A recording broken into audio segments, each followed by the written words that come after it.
बिस्मिल्लाहिर्रहमानिर्रहीम अस्सलामुअलैकुम।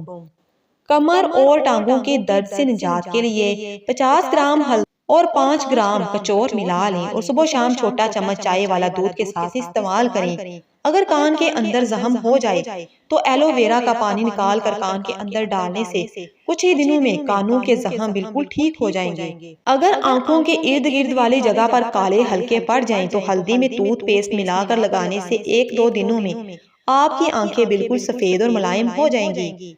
अगर पाँव में चलते चलते मोच आ जाए तो पाँव के ऊपर रोजाना सुबह ठंडा पानी डालने से पाँव का दर्द बिल्कुल ठीक हो जाएगा। जिन लोगों की दाढ़ी सफेद हो जाती है, अगर ये टोटका आजमाए तो जिंदगी भर उनकी दाढ़ी सफेद नहीं होगी। वैसलीन जो हम हाथ पाँव फटे हुए हों तो इस्तेमाल करते हैं, अगर रोजाना दिन में थोड़ी सी हाथों पर लगा कर दाढ़ी पर लगा लें तो दाढ़ी कभी भी सफेद नहीं होगी। बाज लोगों में नाखूनों की बीमारी पाई जाती है, उनके नाखून खुद बाहुद बढ़ने लगते हैं या फिर उनमें सफेद दाग पड़ जाते हैं। अगर आप में से किसी को ये बीमारी है तो ये टोटका आजमाएं, इससे आपके नाखून बिल्कुल तंदुरुस्त और साफ दिखाई देंगे। सफेद लहसुन की चंद जलियां लेकर छिलके समेत किसी बर्तन में रगड़ कर उनका लेप तैयार कर लें और उसमें बालों वाला कोई भी तेल मिलाकर रोजाना अपने नाखूनों पर लगाते रहें। इससे पहले दिन ही आपको बहुत फर्क महसूस होगा।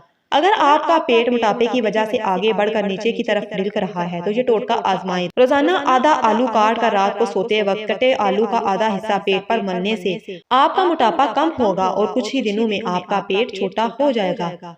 अगर दांतों को दूध की तरह सफेद करना चाहते हैं तो ये देसी टोटका आजमाएं। ठीक है, चंद छिलके उतार कर उनके ऊपर नमक लगा कर 1 घंटे के लिए रख दें और उसके बाद उनको जोर जोर से दांतों पर रगड़ें। इससे 1 मिनट में आपके दांत सफेद हो जाएंगे। घरेलू टोटके जो आपके लिए बेहद मुफीद है। अगर किसी रेशमी कपड़े पर आयली दाग लग जाए तो दाग के ऊपर टैल्कम पाउडर छिड़क कर उस पर इस्त्री फेरें, इससे दाग दूर हो जाएगा।